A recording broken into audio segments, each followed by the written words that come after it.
Hello VC, it's me, Daniel Israelsson. So this is me for the first time recording, talking about records. And I really didn't know how to start this, but I figured I would just pick some of the records that have been on recent rotation here and talk about them and why I like them and how they came into my life. So yeah, let's get the party started. The first two I'm gonna show is actually, one of them is the one I'm listening to right now and have been listening to for about a week now, a few times. And it is by a local guitarist from Gothenburg called Jerry Johansson. So this is Jerry Johansson Red, the group is called Red, and the guitarist himself is Jerry Johansson. And this album is titled On the Verge of the Last Things Known. It's a great record, released on Outer Disc Records, which I believe is his own record label. He's somehow involved with a record label, I think. Yeah, but this is a great album. He doesn't only play the guitar, he also plays the sitar. I believe he plays other instruments as well, but you can hear the influences, especially on this track I'm listening to right now. He's playing the electric choral sitar, which is like, I believe, a guitar, more a sitar guitar, if that makes any sense. So it's not a traditional sitar, but it's a guitar modified to sound like a sitar, I think. And it's very unique to hear that in a jazz rock, prog rock vibe. And that's how we would describe the music on this album. It's very prog jazz rock, psychedelic rock, with lots of improvisation and long tracks. It's only 2 tracks on this album, so one for each side.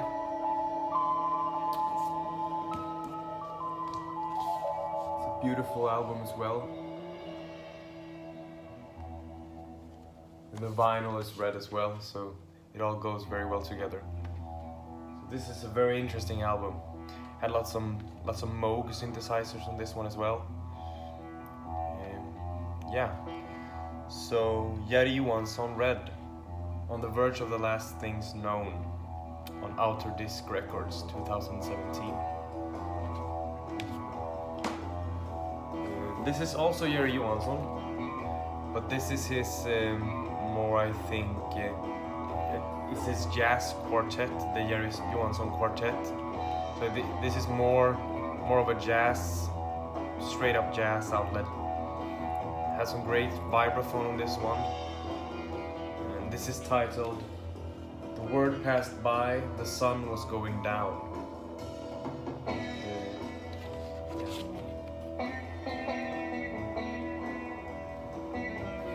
I've just only given this one spin, so I'm not... I need to listen to it more, but from the first spin I really liked it. And it differs a lot from the other album I just showed. This is more straight up jazz, but nevertheless great. So, Jerry Johansson, The Word Passed By, the Sun Was Going Down. Jerry Johansson Quartet. Also released on Outer Disc Records 2017. So both of these albums were released 2017. Busy guy.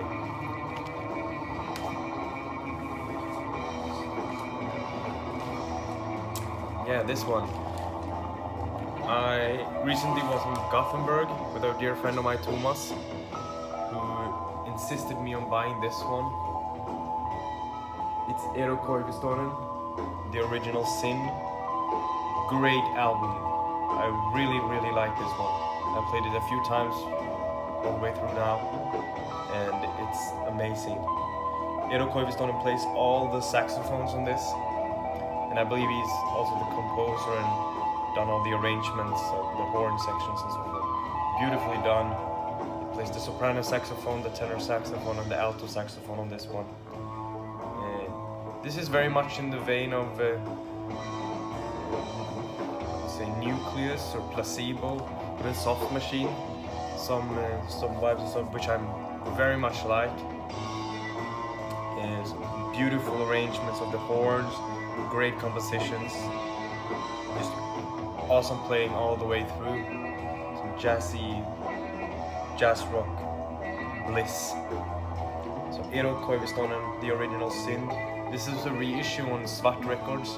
It sounds amazing. I think that is pretty well known now in the VC that Svart makes some amazing reissues.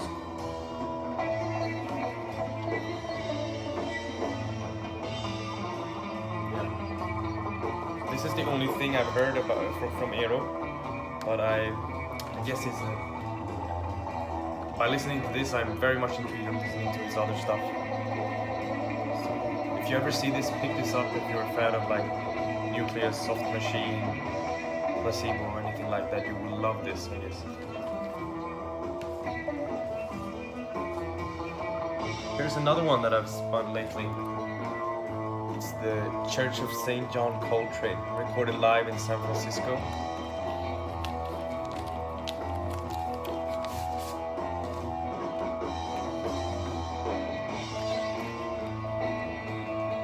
I had a really hard time digging this in the beginning,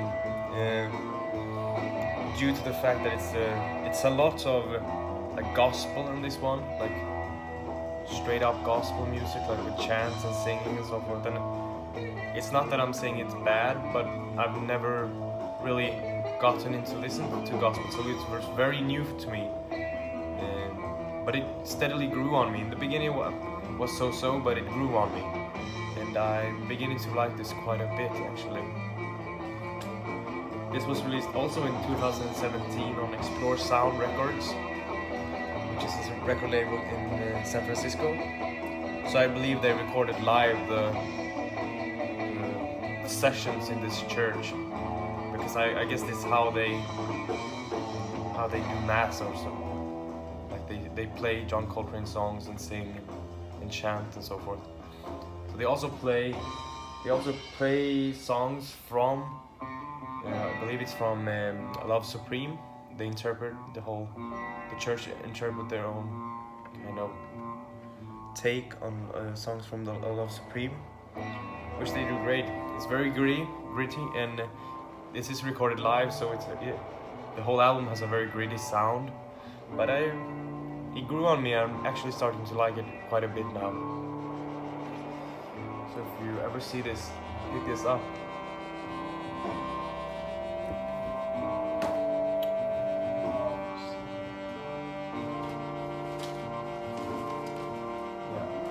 This is also an album I've been playing a lot lately. It's Ravi Shankar and Ali Akbar Khan in duets. The Music from India series, part 2. So there are actually 4 players on this one, but the stars of the show are really Ravi Shankar and Ali Akbar Khan, 2 giants. So it's Ali Akbar Khan on the sarod and Ravi Shankar on the sitar. And Ala Rakha are playing the tablas, and Malik and Ashish Kumar are playing the tambura. This is beautiful because this album contains 2 ragas, one for each side, and it's perfect. It's perfect for like an early morning listening to a cup of coffee or cup of tea, whatever you fancy. I've been playing this like every morning for 2 months or something. It's really soothing, beautiful playing. You wouldn't expect anything else from these guys though. Really great. Cheap record to pick up if you see it. And here comes an all-time favorite for me, actually. It's Harold Budd, The Pavilion of Dreams. Released on Obscure Records, 1978. And produced by Brian Eno.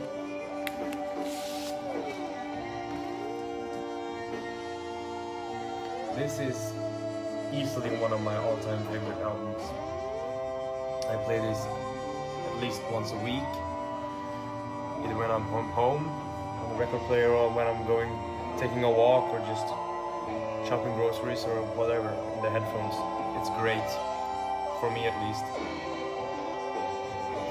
Beautiful instrumentation here.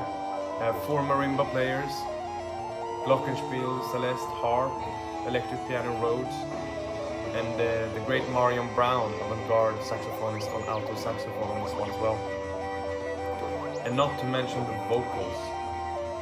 The vocals on this one, I don't even want to describe them, they're pure bliss. Pure bliss. This is something special for me. And I can't recommend this enough. So if you haven't heard, go get it. I think it's not that expensive, and it's well worth the money. Absolutely stunning album.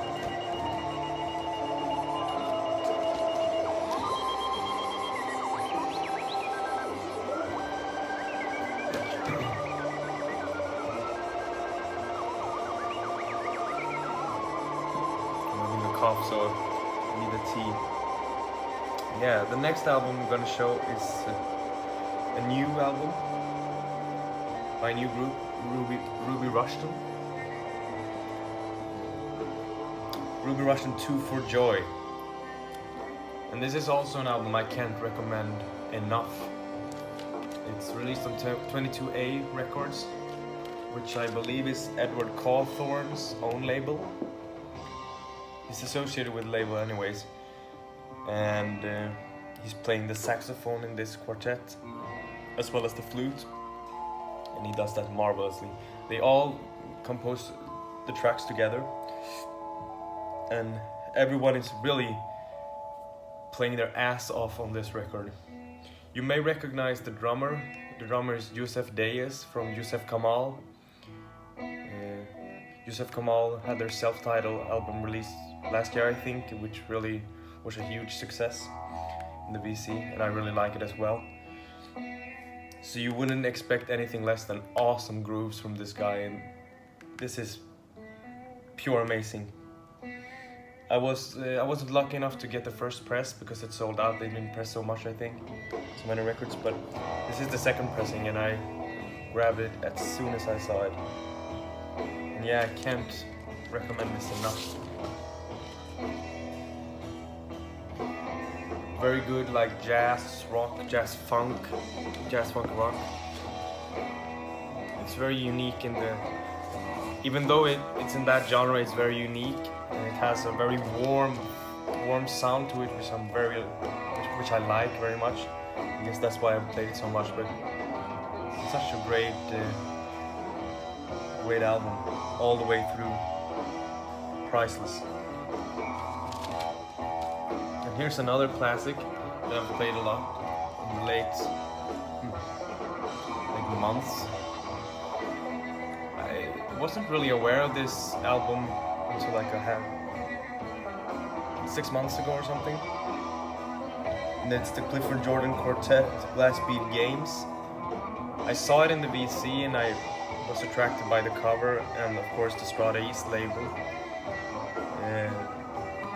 And I looked it up and it was expensive as hell. But I got this Japanese pressing, quite cheap. And this album is, I don't even know how to begin to describe it because it's such an amazing album. The compositions and the saxophone playing on this is sublime. For me, it's just almost as good as it gets. It's up there with playing on like Love Supreme by Coltrane or any classics like that. This was an instant love for me, and I've been playing it every week since I got it about 4 months ago. So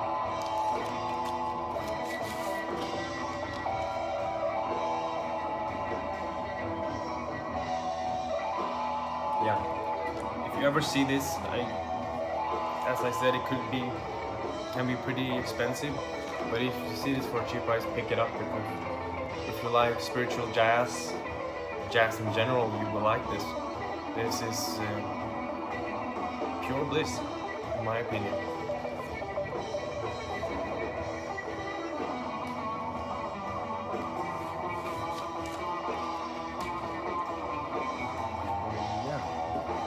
that was everything for this time. So thank you for watching, and bye bye. Take care.